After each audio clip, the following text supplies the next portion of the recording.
tema deste módulo é as soluções consensuais de conflito. Então, para começar a nossa aula, a gente precisa definir o que são métodos consensuais de solução de conflito.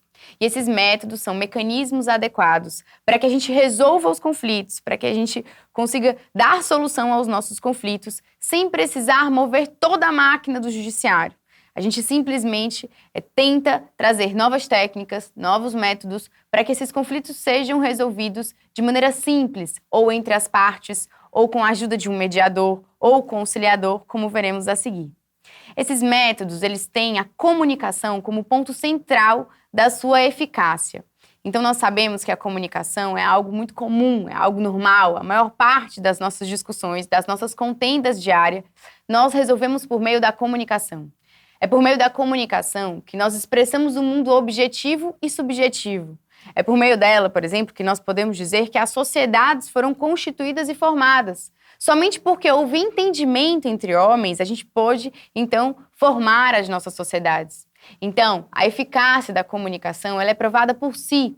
Ela é utilizada no nosso dia a dia, é utilizada na nossa sociedade e ela pode, sim, ao ser refinada, trazer soluções para questões mais graves e mais complexas, aparentemente não tão facilmente de serem resolvidas.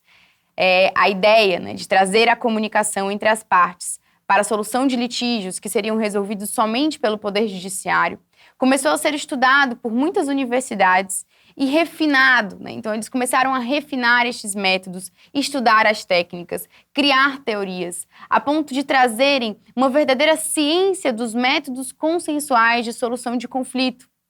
A ideia é ajudar, auxiliar as partes que, colocadas em posições antagônicas, porque em algum momento tiveram a comunicação rompida, possam agora, então, compreender o seu conflito, compreender as suas necessidades e, então, aos poucos, ir vendo esse conflito se resolver de maneira criativa.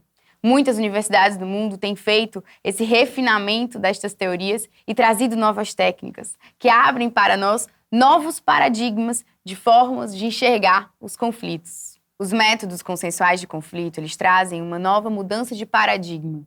Uma mudança de paradigma, por exemplo, na forma como nós enxergamos o conflito.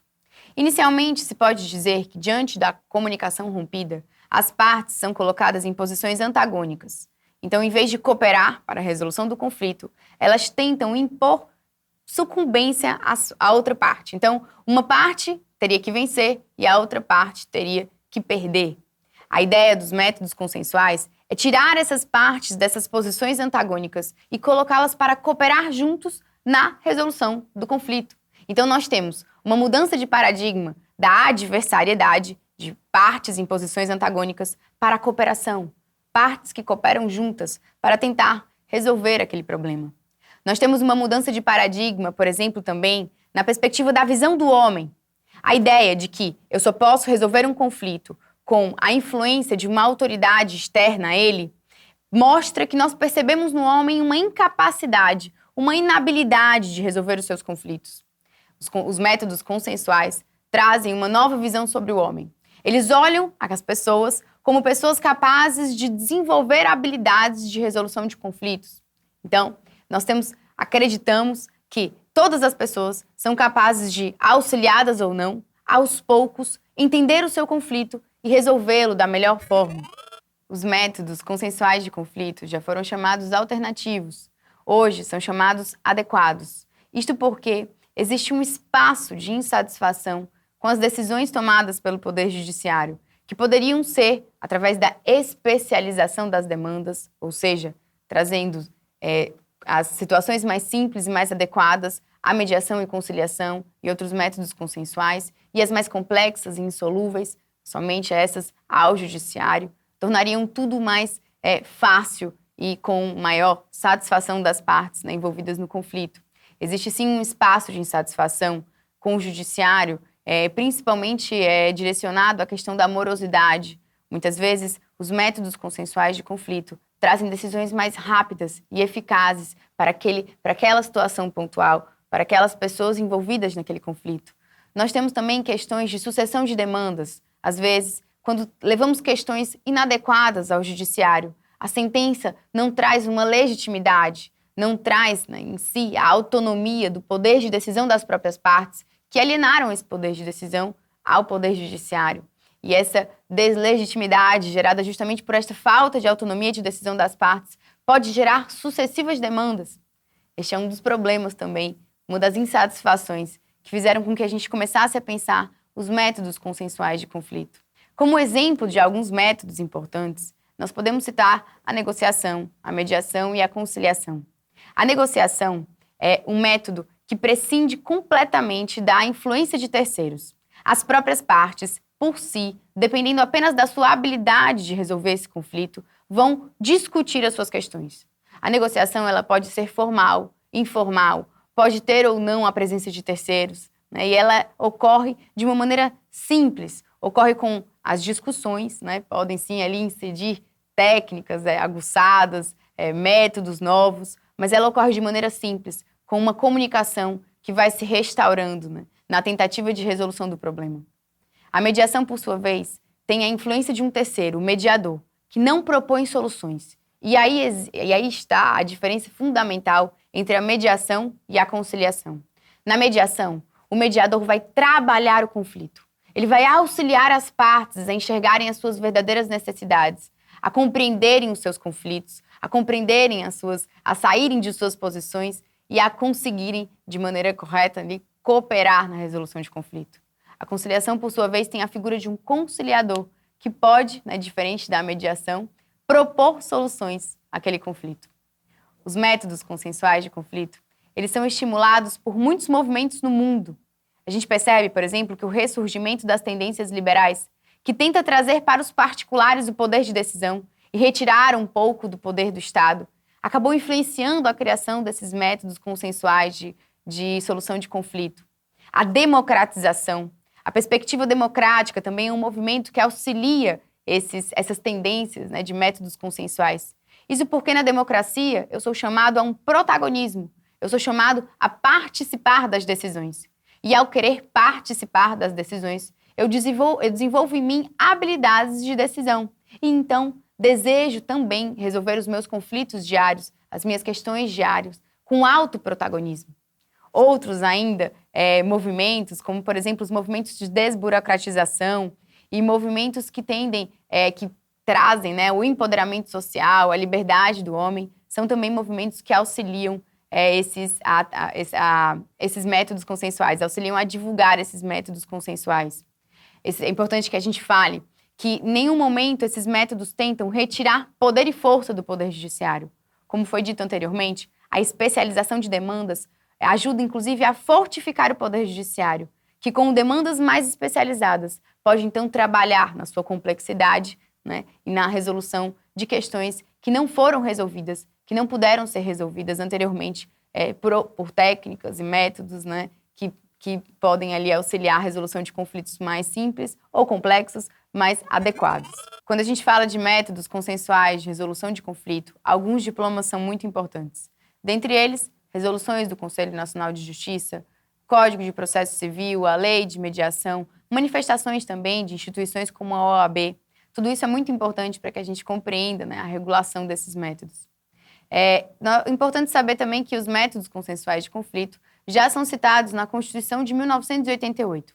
Lá se preceitua que os entes federados são competentes para a criação de juizados de conciliação. E aí eles dizem, né, afirmam, para questões que tenham menor complexibilidade. Nós sabemos que ser ou não complexa o conflito, ser ou não complexo o conflito, não é requisito para dizermos que ele será ou não dissolvido por métodos consensuais. Nós sabemos que aos métodos consensuais podem ser levados questões absurdamente complexas que envolvam grandes somas de dinheiro. O que faz ou não aquela situação adequada é justamente a possibilidade de cooperação entre as partes, né? E a própria vontade das próprias partes, né? No novo Código de Processo Civil, nós temos artigos importantes, como o artigo 3º, em seu parágrafo 2º e 3º, que diz que é importante que os métodos sejam sempre estimulados. E mesmo no curso do processo, o Ministério Público, o defensor, o advogado e o juiz podem, né, auxiliar, tentar levar a resolução daquele conflito por meio dos métodos consensuais. O Código de Processo também traz a diferenciação entre mediação e conciliação, que nós já dissemos anteriormente, que nós já falamos anteriormente. O mediador, a ele é dado somente a possibilidade de auxiliar a resolução de conflito.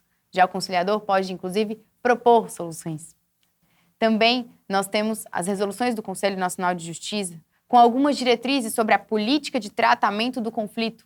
Então, eles trazem diretrizes em relação à ética, diretrizes para mediadores, diretrizes para conciliadores e também se tornam ali diplomas importantes, né, para o tratamento das soluções consensuais de conflito. Esses regramentos, eles trazem princípios importantes que nós tratamos lá no nosso fascículo. Esses princípios, eles tentam regrar, né, eles tentam auxiliar o manejo dos conflitos por meio dos métodos consensuais. O primeiro deles é a confidenciabilidade. As questões tratadas dentro da mediação, da conciliação, elas precisam ser confidenciais. O mediador, ele pode, inclusive, trabalhar de maneira separada com as partes, em conjunta, marcar reuniões, né, só ele e uma determinada parte, pedir esclarecimentos, e todas essas questões devem ser extremamente confidenciais. Ao mediador, inclusive, é vedado participar como testemunha, né, de um possível processo judicial que se instaure após, né, a mediação o acordo não ter chegado por meio da mediação. Outro princípio importante também é da decisão informada. É necessário que as partes que se envolvam nos métodos consensuais estejam completamente informadas, tenham consciência do que é o procedimento, dos seus direitos, né, do que eles podem fazer para manejar esse conflito. Um importante princípio também é a isonomia. Quando eu percebo que as partes não estão em pé de igualdade, quando eu percebo que elas não têm condições, por exemplo, de discutir de maneira isonômica o seu conflito, quando eu percebo, por exemplo, que existe ali algum tipo de violência, algum tipo de relação violenta, de relação em que nós temos alguém que submete outro alguém, esta mediação, esta conciliação, ela não pode ir à frente, porque aquela decisão vai estar de alguma forma viciada por essa falta de isonomia. Outro importante princípio, né, é justamente o respeito às leis vigentes e à ordem. Né? O ideal é que os nossos acordos estejam sob a égide das leis, estejam condizentes, né, com as leis vigentes no nosso tempo. Em relação às audiências, né, que nós manejamos os métodos consensuais para a resolução de conflito, é importante dizer que há uma citação, um prazo para que se haja negativa. É muito importante este prazo, porque nele reside o princípio da autonomia. As partes, elas precisam querer participar. Elas não podem ser obrigadas, constrangidas a participar de uma audiência de método consensual de conflito. Então, depois de passado esse prazo para a negativa, se reúnem as partes, elas podem estar ou não com seus advogados, podem constituir representantes, né? E neste momento da audiência, a forma como ela se desenvolverá, né, depende muito do manejo dos mediadores, dos conciliadores, né, enfim. E após, se chegar ou não a um acordo, após essa audiência, nós teremos a homologação por via judicial deste acordo, né, transformando-o, então, num título judicial, ou então a sua validade como título extrajudicial. O que nós podemos dizer é que os métodos consensuais, eles trazem uma novidade, eles trazem uma nova mudança de paradigma, uma nova visão em relação ao homem e, principalmente, uma oportunidade, né, de resolução de problemas praticamente insolúveis, né, como, por exemplo, morosidade, né, a demanda absurda que o judiciário precisa lidar, né, e traz novas soluções para uma sociedade empoderada, em que desenvolvam-se as habilidades de resolução de conflito e que, de alguma forma, contribua de maneira efetiva para a construção da paz social.